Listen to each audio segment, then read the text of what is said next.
ಪ್ರತಿ ವರ್ಷದಂತೆ ಈ ವರ್ಷವೂ ಶ್ರೀ ಕೃಷ್ಣ ಜನ್ಮಾಷ್ಟಮಿ ಉತ್ಸವ ಸಮಿತಿ ಮತ್ತು ಶ್ರೀ ವರಸಿದ್ಧಿ ವಿನಾಯಕ ದೇವಸ್ಥಾನ ಚೈತನ್ಯನಗರ RN ಶೆಟ್ಟಿ ರಸ್ತೆ ಗೋಕುಲ ರೋಡ ಹುಬ್ಬಳ್ಳಿ ಚೈತನ್ಯನಗರ ನಿವಾಸಿಗಳ ಸಂಘ ಸರಸ್ವತಿ ಮಹಿಳಾ ಮಂಡಳ ಇವರ ವತಿಯಿಂದ ಹುಬ್ಬಳ್ಳಿಯಲ್ಲಿ ದಿನಾಂಕ 4/9/2026 ಶುಕ್ರವಾರದಂದು ಮಧ್ಯರಾತ್ರಿ 12 ಗಂಟೆಗೆ ಶ್ರೀ ಕೃಷ್ಣನನ್ನು ತೊಟ್ಟಿಲಲ್ಲಿ ಹಾಕುವ ಕಾರ್ಯಕ್ರಮ ಹಾಗೂ ದಿನಾಂಕ 5/9/2026 ಶನಿವಾರದಂದು ಮೊಸರಿನ ಗಡಿಗೆ ಹೊತ್ತುಕೊಂಡ ಬೃಹತ್ ಮೆರವಣಿಗೆ ಅಕ್ಷಯ ಪಾರ್ಕ ಎದುರುಗಡೆ ಇರುವ ಸಂತೆಯ ಮೈದಾನದಲ್ಲಿ 11 ಗಂಟೆಗೆ ಮೊಸರಿನ ಗಡಿಗೆ ಒಡೆಯುವ ಸ್ಪರ್ಧೆ ಕಾರ್ಯಕ್ರಮ ಜರುಗುವುದು. ಈ ಕಾರ್ಯಕ್ರಮದ ಪ್ರಯುಕ್ತ ಪೂರ್ವಭಾವಿ ಸಭೆಯನ್ನು ಇಲ್ಲಿನ ಲೀಲಾವತಿ ಪ್ಯಾಲೇಸ್ನಲ್ಲಿ ದಿನಾಂಕ 13/8/2026 ರಂದು ಜರುಗಿತು ಹಾಗೂ ಕಾರ್ಯಕ್ರಮದ ಬೇರೆ ಬೇರೆ ಸಮಿತಿಯ ಸದಸ್ಯರನ್ನು ನೇಮಕ ಮಾಡಲಾಯಿತು.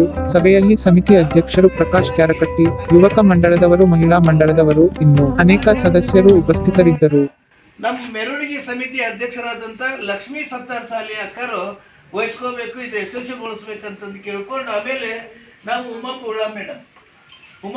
ಬುಳ್ಳಾ ಮೇಡಮ್ ಅಂತಂದ್ರೆ ನಮಗೆ ಫಸ್ಟಿಗೆ ರಾಷ್ಟ್ರಗೀತೆ ಕಲಿಸಿದಂಥ ವ್ಯಕ್ತಿ ಯಾರು ಅಂತಂದ್ರೆ ನಮ್ಮ ಉಮಾ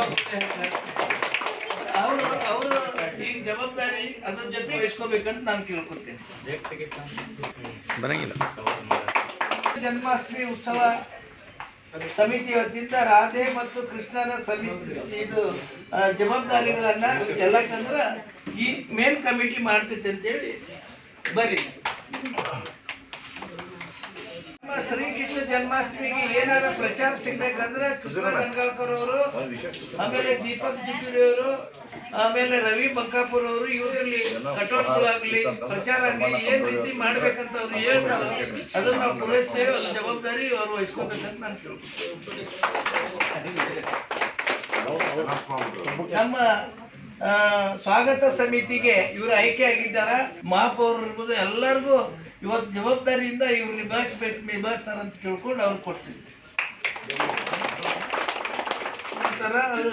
ಇವರು ಕಳೆದ ವರ್ಷ 25-26 ಸಾಲಿನಲ್ಲಿ ಬಹಳ ಅತಿ ಅಚ್ಚುಕಟ್ಟಾಗಿ ಮಾಡಿದ್ದಾರೆ. ಈ ಸಲನು ಅವರು ಜವಾಬ್ದಾರಿಯಿಂದ ಹೆಚ್ಚಿಗೆ ಒಳ್ಳೆಯ ರೀತಿಯಿಂದ ಕಾರ್ಯಕ್ರಮವನ್ನು ನಿರ್ವಹಿಸ್ತಾರೆ. ಚಲೋ ಪೂರ್ತಿ ಜವಾಬ್ದಾರಿ ಮುರುಗೋಡ್ ಸಾಹೇಬರು, ಹಿರೇಮಠ್ ಸಾಹೇಬರು, ಕುಲಕರ್ಣಿ ಅವರು, ಮತ್ತು ನಮ್ಮ ಸುಧೀರ್ ಅಣ್ಣ ಅವರು, ಮತ್ತು ಕಿರಣ್ ಮರಾಡಿ ಅವರು, ಅಜಯ್ ಮರಾಡಿ ಅವರು, ಇವರೆಲ್ಲ ಕಮಿಟಿಯವರಿಗೆ ನಾನು ಈ ಪೂರ್ತಿ ಜವಾಬ್ದಾರಿ ತಗೊಂಡು ಮಾಡ್ಬೇಕಂತ ಕೇಳ್ಕೊಳ್ತೀನಿ.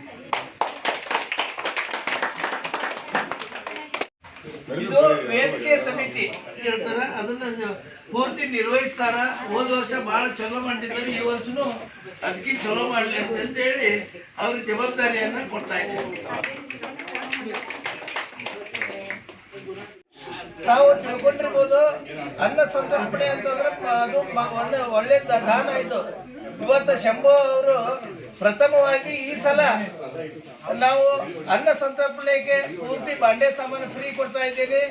ನೀವು ಕೇವಲ ರೇಷನ್ ಅಷ್ಟ ಕೊಡ್ರಿ ಅಂತಂದೇಳಿ ಕೇಳಿದ್ರು.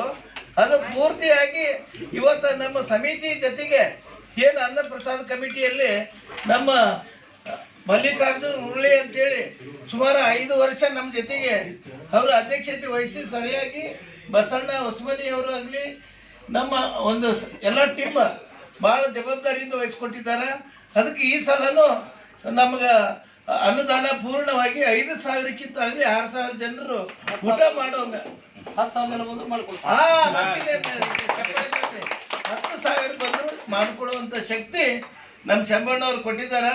ಅದು ಕೃಷ್ಣನ ಇಲ್ಲಿ ಬಂದಿದ್ದಾನೆ ಅಂತ ತಿಳ್ಕೊಂಡು ನಾವು ಭಾವಿಸಿದ್ದೇವೆ. ಯಶಸ್ವಿಯಾಗಲಿ ಅಂತ ಕೇಳ್ಕೊಂಡು ಶ್ರೀಕೃಷ್ಣ ಪರಮಾತ್ಮಕಿ. ನಮಸ್ಕಾರ ಎಲ್ಲರಿಗೂ.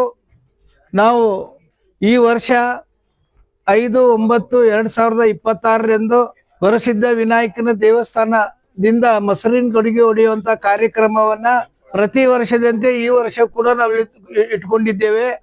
ನಾವು ಪ್ರತಿ ವರ್ಷ ನಮ್ಮ ಕಾರ್ಯಕ್ರಮಕ್ಕೆ ಉದ್ಘಾಟಕರಾಗಿ ಕೇಂದ್ರ ಮಂತ್ರಿಗಳು, ಜನಪ್ರಿಯ ನಾಯಕರಾದಂಥ ಪ್ರಹ್ಲಾದ್ ಜೋಶಿ ಸಾಹೇಬರು ಈ ಕಾರ್ಯಕ್ರಮವನ್ನ ಉದ್ಘಾಟನೆ ಮಾಡಲಿದ್ದಾರೆ. ಅದೇ ರೀತಿಯಾಗಿ ಜನಪ್ರಿಯ ಶಾಸಕರಾದಂಥ ಮೇಷ್ ತೆಂಗಿನಕಾಯಿ ಸಾಹೇಬರು ಕೂಡ ಈ ಕಾರ್ಯಕ್ರಮದ ಮುಖ್ಯ ಅತಿಥಿಗಳಾಗಿ ಭಾಗವಹಿಸಲಿದ್ದಾರೆ. ಅದೇ ರೀತಿಯಾಗಿ ಕರ್ನಾಟಕ ರಾಜ್ಯದ ಉಪ ವಿರೋಧ ಪಕ್ಷದ ನಾಯಕರುಗಳಾದಂಥ ಅರವಿಂದ್ ಬೆಲ್ಲದವರು ಕೂಡ ಈ ಕಾರ್ಯಕ್ರಮದಲ್ಲಿ ಪಾಲ್ಗೊಳ್ತಾ ಇದ್ದಾರೆ. ಇದೇ ರೀತಿಯಾಗಿ ಹುಬ್ಬಳ್ಳಿ ಧಾರವಾಡ ಮಹಾನಗರ ಪಾಲಿಕೆಯ ಪೂಜ್ಯ ಮಹಾಪೌರಾದಂತ ಶ್ರೀಮತಿ ದುರ್ಗಮ್ಮ ಬಿಜೋಡ್ ಕೂಡ ಈ ಕಾರ್ಯಕ್ರಮದಲ್ಲಿ ಪಾಲ್ಗೊಳ್ತಾ ಇದ್ದಾರೆ. ಈ ಮೊಸರಿನ ಗಡಿಗೆ ಹೊಡೆಯುವಂತ ಕಾರ್ಯಕ್ರಮದಲ್ಲಿ ಸುಮಾರು ಈ ಸಲ ಒಂದು 15ಕ್ಕೂ ಹೆಚ್ಚು ಟೀಮ್ಗಳನ್ನ ಭಾಗವಹಿಸಲಿದ್ದು ನಮ್ಗೆ ಬಹಳ ಖುಷಿ ಆಗ್ತಾ ಇದೆ. ಇದು ಮೊಸರಿನ ಗಡಿಗೆ ಹೊಡೆಯುವಂತ ಸ್ಪರ್ಧಾಳುಗಳಿಗೆ ಈ ಸಲ ನಾವು 50,000 ರೂಪಾಯಿಗಳನ್ನ ಬಹುಮಾನವನ್ನ ಇಟ್ಟಿದ್ದೇವೆ. ಅದರ ಜೊತೆಗೆ ಈ ಕಾರ್ಯಕ್ರಮ ಮುಕ್ತಾಯ ಆದ ನಂತರ ಸುಮಾರು 6,000 ಜನರಿಗೆ ಅನ್ನ ಸಂತರ್ಪಣೆ ಕಾರ್ಯಕ್ರಮ ಕೂಡ ಇಟ್ಕೊಂಡಿದ್ದೇವೆ. ಮತ್ತು ರಾಧೆ ಮತ್ತು ಕೃಷ್ಣನ ವೇಷಧಾರಿ ಮಕ್ಕಳಿಗೆ ಇದರಲ್ಲಿ ನಾವು ಮೂಮೆಂಟು, ಸರ್ಟಿಫಿಕೇಟ್, ಬಹುಮಾನಗಳನ್ನು ನಾವು ಮಾಡಿದ್ದೇವೆ ಕಮಿಟಿ ವತಿಯಿಂದ. ಅದಕ್ಕೆ ಶ್ರೀಕೃಷ್ಣ ಜನ್ಮಾಷ್ಟಮಿ ಉತ್ಸವ ಸಮಿತಿ ಎಲ್ಲ ಸದಸ್ಯರು, ಪದಾಧಿಕಾರಿಗಳು ಇವತ್ತಿನ ದಿವಸ ನಾವು ಸುಮಾರು ಮಹಿಳಾ ಅಧ್ಯಕ್ಷರು ಎಲ್ಲ ವಿವಿಧ 7 ಕಮಿಟಿಗಳನ್ನು ರಚನೆ ಮಾಡಿದ್ದೇವೆ. ಈ ರಚನೆ ಮಾಡಿದ್ದು ಇದು ನಾವು ಇದೇ ದಿನಾಂಕ 17/8/2026 ಅಕ್ಷಯ ಪಾರ್ಕ್ ಎದುರುಗಡೆ ಇರುವ ಸಂತೆ ಮೈದಾನದಲ್ಲೇ ಧ್ವಜಸ್ತಂಭ ಪೂಜೆಯನ್ನು ಇಟ್ಕೊಂಡಿದ್ದೇವೆ. ಸರಿಯಾಗಿ 4 ಗಂಟೆಗೆ ತಾವೆಲ್ಲರೂ ಬರಬೇಕು, ಈ ಕಾರ್ಯಕ್ರಮವನ್ನು ಯಶಸ್ವಿಗೊಳಿಸುತ್ತೀರಿ ಅಂತಂದೇಳಿ ಕೇಳ್ಕೊಂಡು ನಾನು ಮತ್ತೊಮ್ಮೆ ತಮ್ಮ ಎಲ್ಲರಿಗೂ ವಿನಂತಿಸಿಕೊಳ್ತಿದ್ದೇನೆ.